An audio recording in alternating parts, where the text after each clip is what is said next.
Hey friends, it's so good to be here, but we're not together. Oh, I hate COVID. I miss you all so much, and I want you to know that I've been praying for you by name every day. And since we can't come together yet in person, and I'm guessing you're probably all a little zoomed out from school, I figured that we'd come together for our church, school, chapel time through these videos. We've got Topher here, and my guitar if we want to sing. But each week I'll tape a session and you'll find most everything you need in the orange Blessings backpack that your parents picked up for you or I delivered it to you. If you have not gotten yours yet, let me know and we'll make sure that you have it before our next session. Now, there's a lot of cool things in that backpack. It's orange, which just happens to be my favorite color, and Topher's. It's orange so that you can find it quickly when you need it. In the orange envelope, I'll show you right here. See? You'll find the weekly pages. Here's this week's, week number 1. So you see that at the top? At the beginning of each video session, I'll remind you to take out the page for that week. But I encourage you to continue the conversations with your family during the week, maybe even your friends. Are you wondering where I am? Because you know that I'm not at church. Well, when the stay-at-home order began, I set up an office for myself in the basement of my house. We call it the Undercroft. It is so awesome. I love it down here. Sometimes I think I don't ever want to go back, but of course we will. Maybe I'll do a special video during the week to take you on a tour of my Undercroft. This week, my friends, we're going to talk about kingdoms, abundance, and blessings.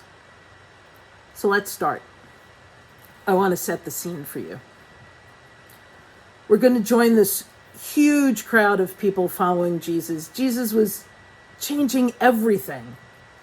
You see, life was extremely difficult for many of the people who followed him. There's a small group of wealthy people, people with lots of money, lots of land, lots of honor. They controlled almost everything.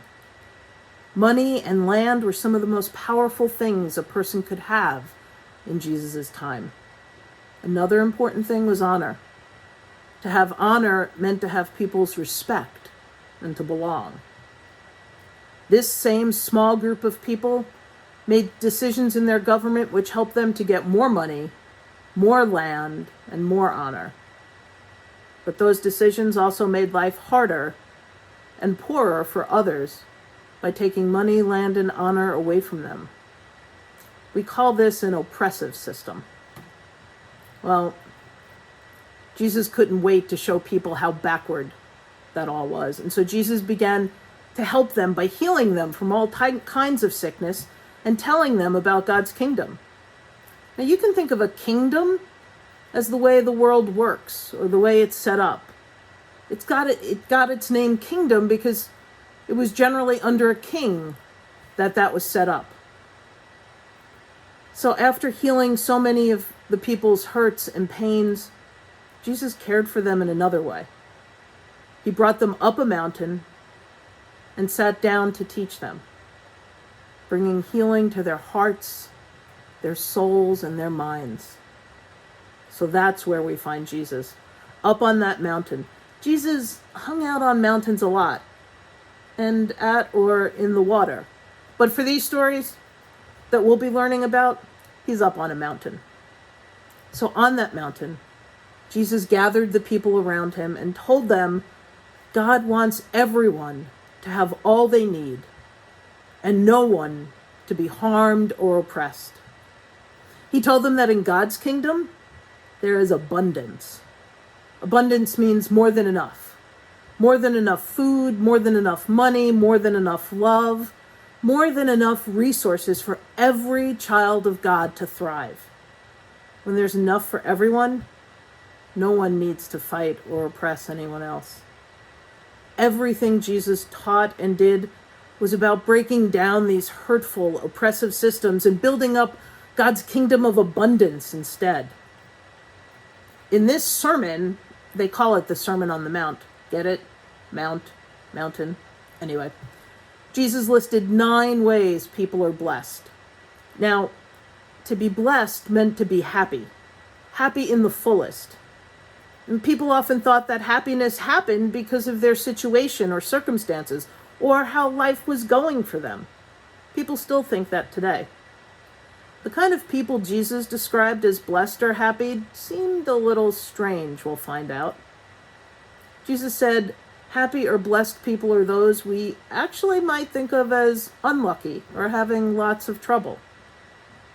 Jesus' topsy-turvy, upside-down teaching showed them that they are loved, that they are special, and that they are not alone.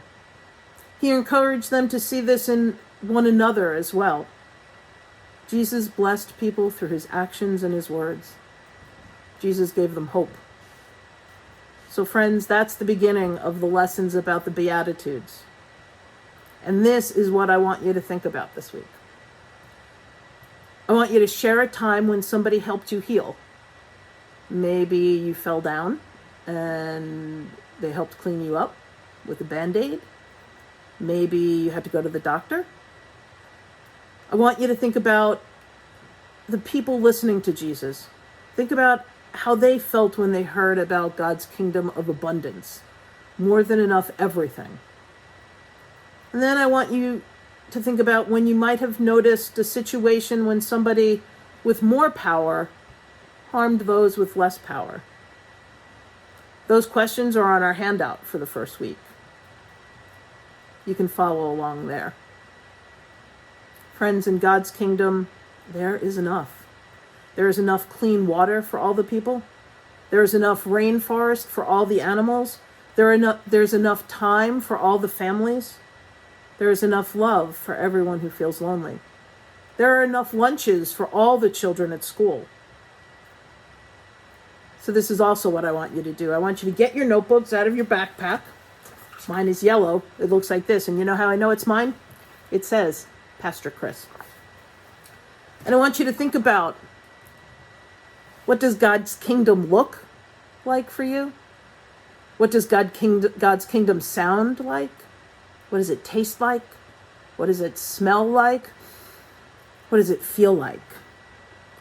And then I want you to write those things down, or maybe draw 5 pictures to describe what it's like when we experience God's kingdom.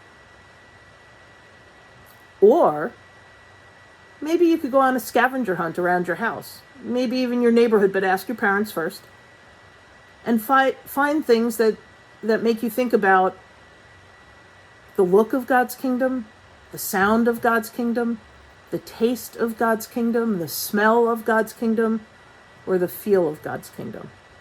Take a picture or make a list of all those items and put it in your notebook. But answer, why does it remind you? Why does it make you think of God's kingdom? Friends, in Jesus' time, to be blessed meant to be happy to the fullest and greatly honored, considered amazing. So friends, may God bless you and keep you. May God's face shine upon you and give you peace. And know that you are blessed. There is more than enough love for you here today and every day in God's kingdom. See you next week, my friends.